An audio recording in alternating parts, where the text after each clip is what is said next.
Did you know na ang isa sa mga unang Filipino poets in English ay isang proud Bicolano?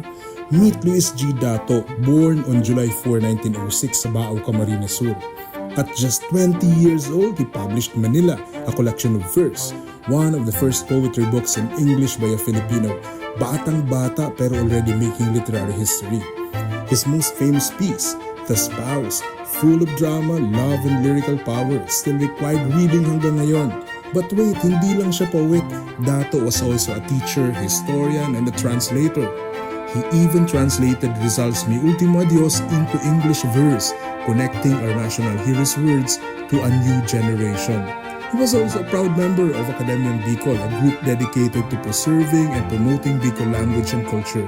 Dito, pinatunayan niya ang kwento ng rehiyon ay bahagi ng kwento ng bayan. Dato's legacy lives on, not just in books, but in how we value regional voices.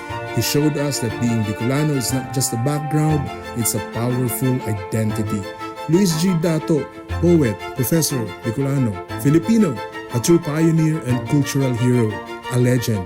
Learn more about Luis Dato. Visit Saysay Bicol Facebook page. Madyan na sa danay na pagsaysay.